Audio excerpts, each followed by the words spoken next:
Hello guys. It's only like 8 a.m. I'm staying in a super local place. I will show you now how Sri Lankan people stand.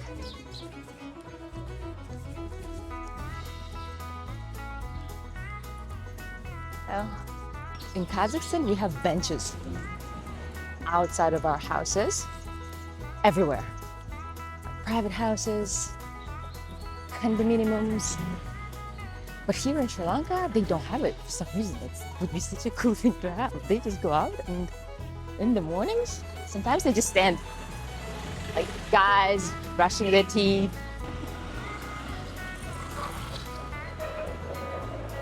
And look, like in Thailand, there's almost no place for people to walk. So you have to kind of go like almost here. Guys, I'm gonna do a very spontaneous, non-planned video. I'm gonna try to go and see the rural areas of Sri Lanka. I'm not sure how high the level will be. I mean, like how rural it will be, but I bet it will be.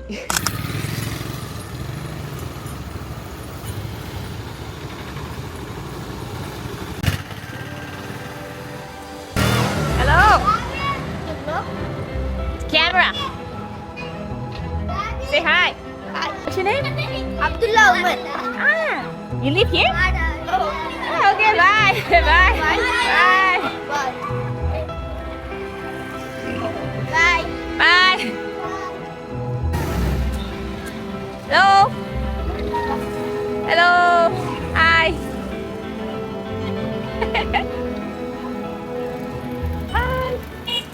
Why there are Muslims in Sri Lanka? Well, there are many different types of Muslims here, and they all have their own origin story. They all came here for different reasons at different times. So And some of them didn't come here. Some of them converted to Islam. Indigenous Sri Lankan people converted to Islam on their own accord. But the first Muslims came, they were Arabs, right? I believe so. It all started with Arabs trading with Sri Lankans are coming here to fish and do business. You boring. No, but let's do it. Let's do it in Gala in front of the mosque. Okay, no, the first Arabs came in the 7th century. Anyway, tell me what. Just give me the lay of the land here, so we can chill out here. There, where are you going? Well, I'm gonna go into the sauna. Which sauna? Where are you? That sauna. But where are you? In Inverness. Inverness, you like it? I love it. Stand in the center. I love it. This is the most luxurious toilet I've ever seen. Look at that. Boom. Anyway, guys, I have to go now. Our landlord is trying to kick us out. She just sent my boyfriend a message that we have to get out on the 16th February, which is illegal. And you know why? Because she wants him to pay the money in dollars, which is illegal in Sri Lanka. So that you know, a lot of landlords do that simply because they don't get enough money or they change their mind. They want to get more money from you now. They're trying to make you negotiate with them. So anyway, if that happens to you, don't get stressed. Just contact your lawyer, and she has no rights to kick us out. But let's see what's gonna happen. I'll tell you what happens.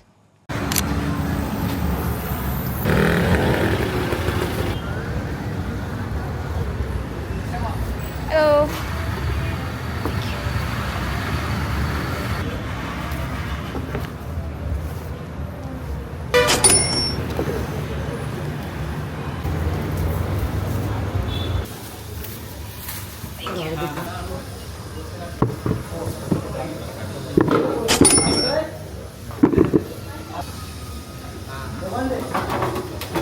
I have only 4,000. Is it okay? I'm so sorry.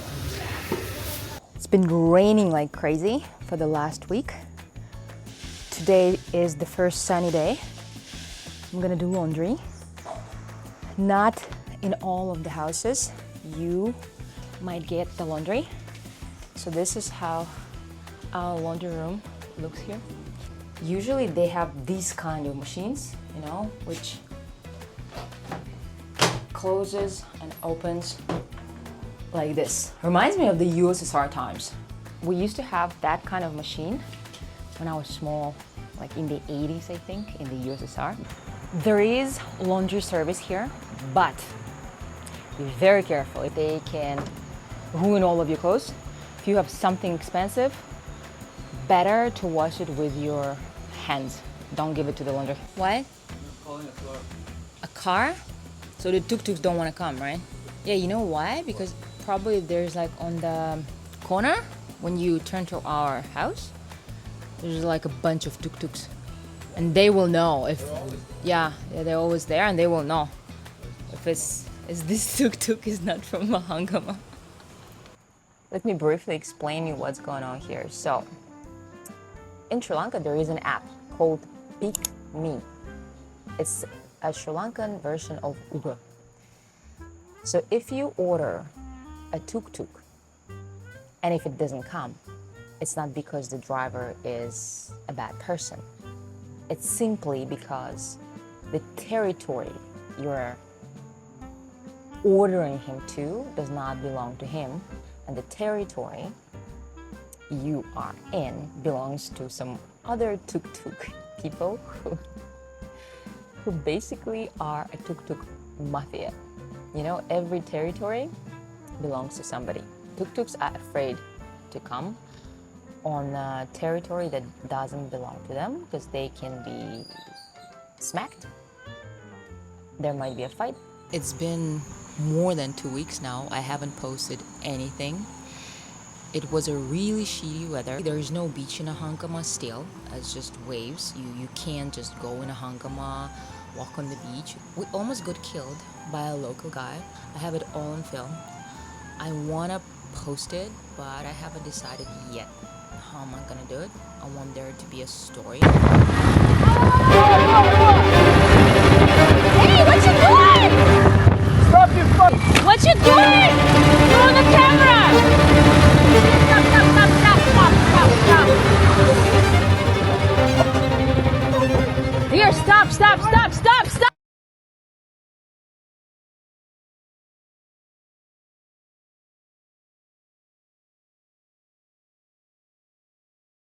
I want to finish my video with the few things that you need to know before you come to Sri Lanka.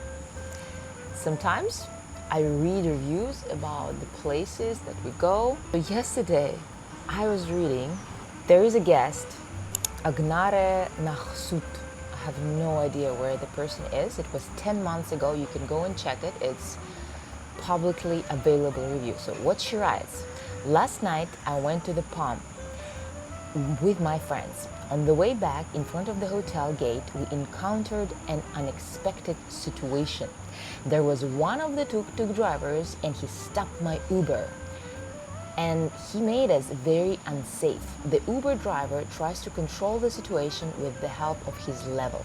I would like to ask Palm management to organize some kind of safe way to control external tuk-tuk drivers. Thank you. So this is about the tuk-tuk mafia. It's real. Hotel, they can do nothing. There is nothing they can do, and the security guy or the manager, he will never interfere. He might say something like "Da-da-da-da-da-da," but that will be all. There is nothing they can do. That's an authentic experience for what you come here, actually, to Sri Lanka. Another one, a very, very interesting. This happened in, I think, Marshmallow with an E. This girl, I think she's from Poland. Her name is Iwona Pitlovska, somewhere from the Slavic country. So what she writes here, you can go and also read the review. The most interesting part that made me laugh, she said, we were rudely asked to leave shortly after receiving our coffee while waiting for our cake. I can hardly imagine a rude Sri Lankan. I mean, there are rude Sri Lankans here for sure, like in any other country. There are bad people, there are good people. Marshmallow, mostly who work there, the staff, are girls. The waiters, the hostess, they're girls. And what does it mean, rudely? A lot of Europeans should know that English is not the first language of Sri Lankans. The younger generation doesn't speak good English. And when they say you something, keep in mind the vocabulary of English that they have is very small. Sometimes they don't know how to tell you something in a polite way, but it doesn't mean they intentionally trying to be rude to you. It's just how it is. It's a culture. And again, I will repeat myself. You come here for a cultural experience, here you go. One of them. Let's go to the other review. About service in the cafes of Sri Lanka. So this person, I think it was in Lighthouse, also in Hangama. So Lulu writes, average food, drinks and service whilst being thoroughly overpriced, not for the hype. So I think a lot of people who come here, they don't realize it's a seasonal business. People, the owners, they have only December, January, February, March, April maybe, when they can earn the money. The rest of the months are dead, but they still have to pay the rent. That's why the prices are the prices. And I wouldn't say they're overpriced. They are normal prices for what you get. Also from the Lighthouse. So Sean Wallace, someone from Europe, right, writes, review for the restaurant. Staff were friendly, but the service was very slow. Keep in mind, when you come to Sri Lanka, it's a southern country. And in the southern countries, people are not in a rush to nowhere. They're not in a rush. Trust me. It's not like the owner of the lighthouse is sitting there, is like, like sitting like, I want to be slow. All the local guys, like in the kitchen, they're like, we're gonna be slow. No, it's not like that. Trust me. Like the owner, the local people, they are trying to be as fast as they can, but it is a southern country. Sometimes you can sit there and wait for an hour for a simple dish, even if you order just one dish. Then there was a review, I think it was from Marshmallow. Oh, Martha Shoflatena. I'm sorry if I'm pronouncing it wrong. I think she was from Sweden, and she was complaining about that the food came not all together, or it was not coming one after another according how it's supposed to. So I think a lot of people from Europe, they come and they think that Sri Lanka is Europe. Sri Lanka is not Europe. Sri Lanka is not Europe. When you come here, yes, it might be owned by European. The European owner is as much frustrated, as nervous as you when you come to eat at his place. But what can he do? You think he's gonna go and start yelling at his staff? No, most of the staff who work here are men. Men in Sri Lanka, as I think in any other country, will have an ego. He's a man. He doesn't want to be screamed at by some foreigner. So all the foreigners are very cautious about expressing their,